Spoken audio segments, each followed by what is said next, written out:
Hello guys, welcome back to my channel. Yes, this is YouTube Dive In. In today's video, we're going to look at what is happening in Canada in 2025. This information is very dear to you. I bet you. Please stay to the end of this video to understand from my host again today as they analyze situation in Canada right now. There are certain things you need to know about Canada in 2025 if you are out there and you're still planning to move to Canada, or you know people who are planning to move to Canada, you need an updated information about moving to Canada. This is YouTube Dive In. We dive into people's video, people who have researched on this topic, one or two people, and we put the information together for you. And my host, my wonderful host, will analyze and bring everything that is highlighted in those videos to you on just this click. Okay? Yes, so if you haven't subscribed to this channel, please do so right now, as I am talking. Please, thank you so much for supporting this channel. Subscribe because we have more videos, more information. We're bringing your way on a daily basis. Information about things that are important, that are happening on this earth from every aspect. So please subscribe to this channel.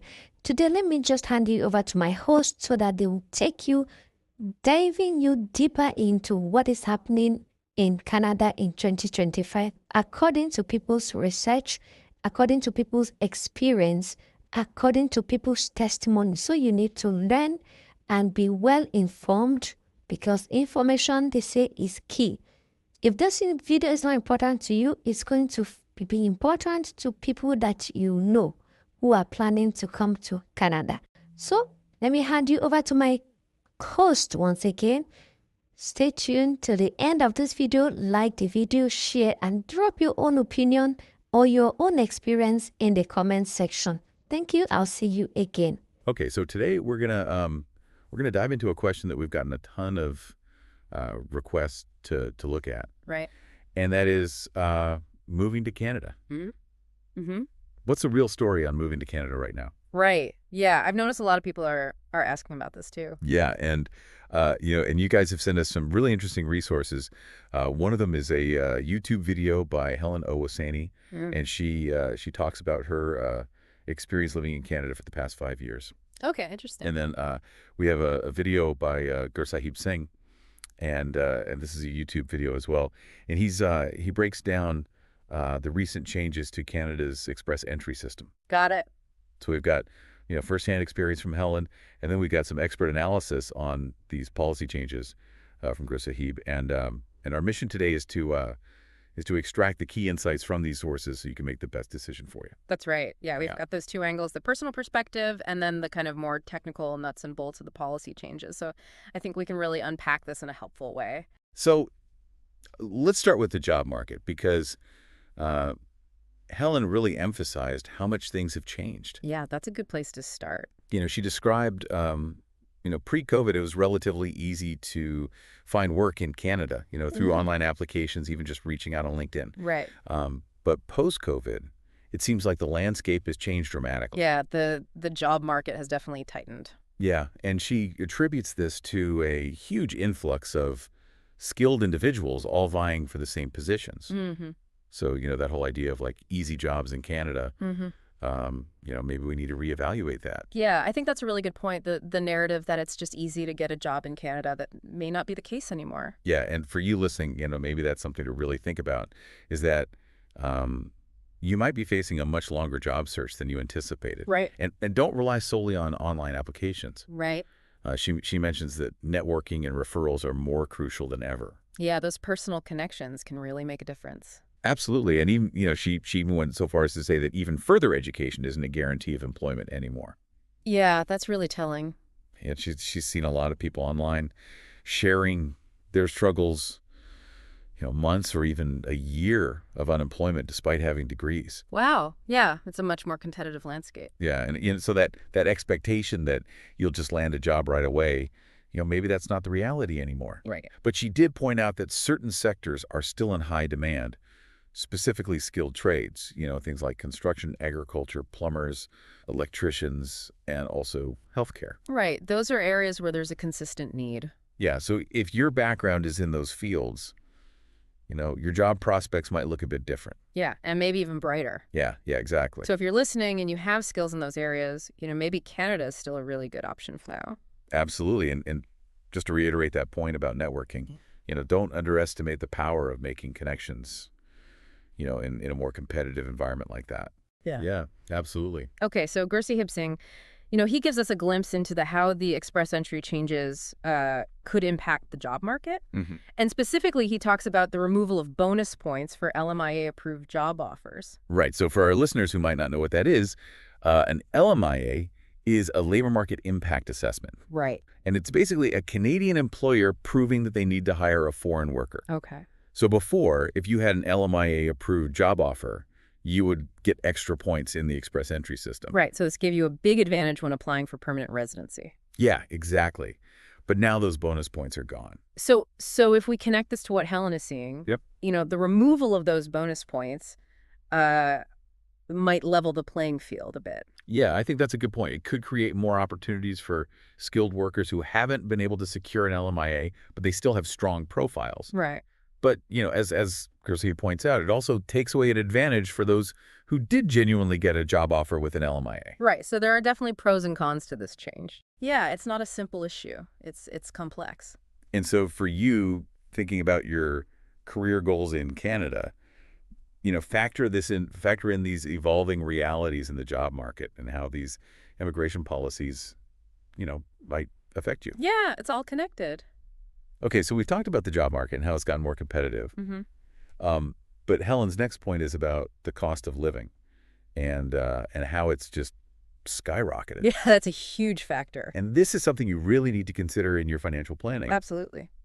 She was talking about how groceries cost so much more now than they did just a few years ago. Right. Things are getting expensive everywhere, but it sounds like it's really hitting Canada hard. Yeah, and she gave this example of, $300 at Costco and how it just doesn't go as far as it used to.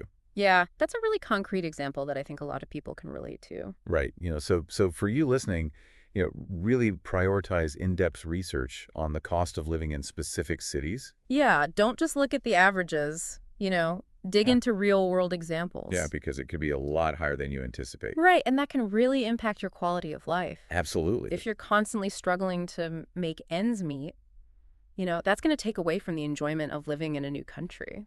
And it's not just groceries, right? She talks about how rent and mortgages have just gone through the roof. Yeah, housing is a huge expense everywhere. Yeah, she was saying that it's just incredibly hard to find affordable housing, even for something as basic as a basement apartment. Wow, yeah, that's concerning. Yeah, and she even mentioned, multiple people sharing single rooms, just to make ends meet. Ah, wow. And this includes students. That's tough. Yeah. So, so that comfortable lifestyle that you might be picturing, it might not be attainable. Right. Especially in those major cities. Yeah, so definitely research the cost of living in the specific places you're considering. Okay, so next up, Helen talks about something that, might not be top of mind for everyone, but it sounds like it's a huge factor in daily life, and that's the weather. Oh, yeah, the Canadian weather can be intense. Yeah, it's not just a bit chilly, is it? No, it's a whole other level of cold. Yeah, and what's interesting is that she emphasizes the extreme and prolonged nature of the cold. Right, it's not just a few weeks of winter, it's months and months of it. Yeah, she was talking specifically about the prairie regions, places like Calgary and Regina, and she said that the snow can start in September and last until May. Wow. So that's like a good chunk of the year dealing with those freezing temperatures. Yeah, so beyond just needing a warm coat, think about how that kind of extended winter can impact your daily life. Yeah, exactly. Things like transportation, Yeah. Outdoor activities, Yeah. Even just getting around can become a lot more challenging. Yeah, and for a significant part of the year. Exactly. And she points out that, this extended cold can really limit the opportunity to enjoy those outdoor activities, for a big chunk of the year. Yeah, and that can have a ripple effect on your overall well-being. Right. And that leads into her next point, which is about the potential impact on mental health. Yeah, that's a really important point. Those long, dark winters and the reduced opportunities to get outside, it could definitely take a toll on your mental health. Right. Seasonal affective disorder is a real thing. Yeah. So, it's something that potential newcomers need to be aware of and really consider how it might affect them. Yeah, and think about what strategies you might use to mitigate those effects. Right. Things like light therapy exercise, staying connected with people. Yeah. Taking care of your mental health is crucial. Absolutely. And that brings us to another really important aspect, and that is depression and loneliness. Mm, Helen describes this feeling that Canada can be, boring, even for an introvert like yourself, yeah. if you don't actively make an effort to create fun and build a social network. Right. You can't just expect to show up and instantly have a bustling social life. Yeah, you got to be proactive. Yeah. And she contrasts this with the more spontaneous social life that she was used to in Nigeria, Right. where she said, things would just happen. People would just come over, you go out and do things. Yeah, that kind of organic social Yeah, interactions. and she says that that's not as common in Canada. Interesting. So, so for you, considering a move, think about what kind of active steps you might need to take to start building those connections, Yeah, be intentional about it. even before you arrive. Yeah, that's a great idea.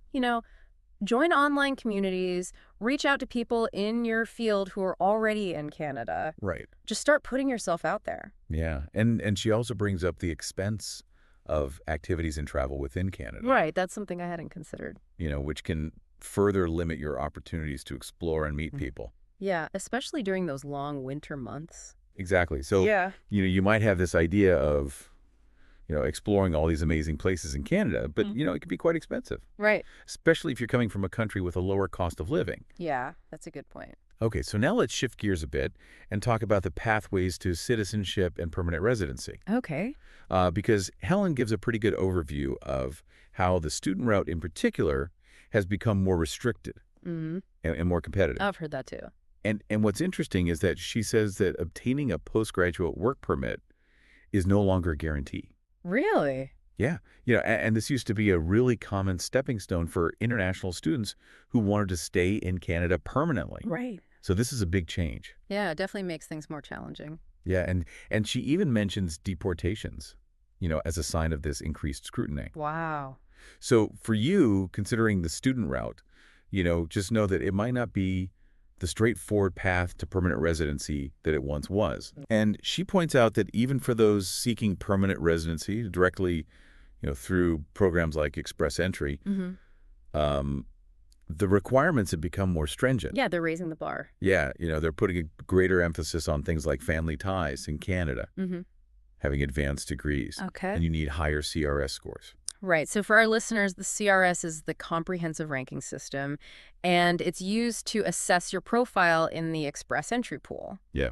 And the higher your score, the better your chances of getting invited to apply for permanent residency. Exactly. So it's getting more and more competitive. Yeah, and this is where Gursahib Singh's explanation of the recent changes to the Express Entry system really comes in. Right. He breaks it down really clearly. Yeah, and the biggest change is the removal of those bonus CRS points for candidates with LMIA-approved job offers. Right. Remember, the LMIA is that labor market impact assessment? Yeah. And this change took effect on March 25th, 2025. So pretty recent. Yeah. So if you're just starting to think about Express Entry, this is the new reality. Right, and he breaks down how this impacts different groups, which is so helpful. Yeah, he does a great job of explaining it.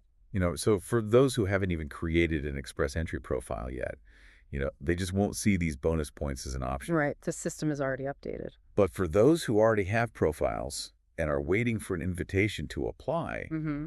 their scores are likely going to decrease. Yeah, especially if they were counting on those LMIA bonus points to boost their score. Yeah, and Gursahib gives this example of a guy named Rohit, Right. whose score could potentially drop from 530 to 480. Wow, that's a significant drop. Yeah, just because he's losing those 50 points for a Tier 2 job.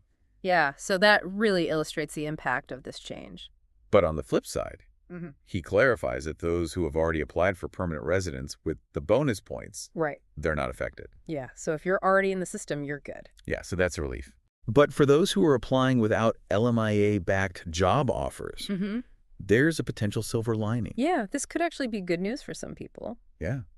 The removal of those bonus points could lead to lower overall cutoff scores. Right. So they might have a better chance of getting an invitation. Yeah, so if you're a skilled worker with a strong profile, but you don't have an LMIA, this change could work in your favor. But Gursahib also highlights the downside. For those who genuinely worked hard to get an LMIA-backed job. Yeah, it does seem unfair in some ways. Yeah, You know, they might have invested time and money. Right. Now those points are gone. Yeah, so it's a mixed bag. And for those who might have paid for an LMIA-approved job, Right. you know, that advantage is gone too. Yeah, and that raises some ethical questions as well. Yeah. But Gursahib doesn't really delve into that in his video, Right. but it's definitely something to think about. Yeah, it's a complex issue. So, you know, it's this balance of, you know, trying to create a fair system, but also, you know, recognizing that these changes have real consequences for people. Yeah, and as Gursahib suggests, the Canadian government is trying to prioritize immigrants who can really contribute to the economy Right. and potentially reduce any issues related to LMIAs. So, you know, for you listening, if you're banking on an LMIA to boost your score, Mm-hmm. you know, this is a major change. Yeah, you might need to explore other ways to increase your CRS points or look into pathways that don't rely on an LMIA as heavily. Right. So do your research Yeah, absolutely. and stay informed. Okay, so let's circle back to Helen's overall perspective. Okay. You know, after 5 years in Canada, Mm-hmm. it's interesting that despite outlining all these challenges, you know, she doesn't regret moving there. Right. She's not saying it's a terrible place to live. Yeah, and she's not saying that Canada's a scam. Right. She's just being realistic. Yeah, she's just acknowledging that there are challenges. Yeah, and that things have changed. Yeah, you know, since she first arrived. And that honesty is really refreshing. Yeah. I agree. It's not about painting a perfect picture or a completely negative one. Right, it's about being balanced. Exactly. And her advice for those still considering immigration is really practical. Yeah. What does she say? You know, she says, be prepared for a longer job search, Right. have backup plans in place. Okay. And she also suggests looking into permanent residency directly, Right. which echoes, you know, what we were just talking about with the express entry changes. Yeah, it seems like that might be a more strategic approach in the current environment. And she also highlights the positive aspects of her experience. Yeah. You know, the things that she's achieved in Canada that she feels she might not have been able to do elsewhere. Right. And that's a good reminder that individual journeys are going to vary. Yeah. You know, it depends on your circumstances, your skills, your priorities, Absolutely. you know, and ultimately she concludes that every country has its pluses and minuses, Right. and doing your research is essential. Yeah, you can't just rely on hearsay or what you see on social media. You got to dig deep. Do your homework. Yeah, and she even says that she's open to moving again if a better opportunity comes along. Right. So it's not like she's, you know, tied to Canada forever. Yeah, she's keeping her options open. Yeah, and I think that's a really healthy mindset, Yeah, I agree. you know, to be open to different possibilities. Right. So to wrap things up, Okay. you know, it's clear that the landscape of relocating to Canada has shifted. Yeah, things are definitely different now than they were a few years ago. Yeah. You know, both Helen's personal insights and Gursahib's analysis of the policy changes. Mm-hmm. You know, they point to a more competitive job market, a higher cost of living, Right. you know, the significant impact of the climate, Mm-hmm. the potential for loneliness, Yeah. and these evolving and potentially more restrictive pathways Mhm. to permanent residency. Right. So that relative ease of finding work that Helen experienced, Mm-hmm.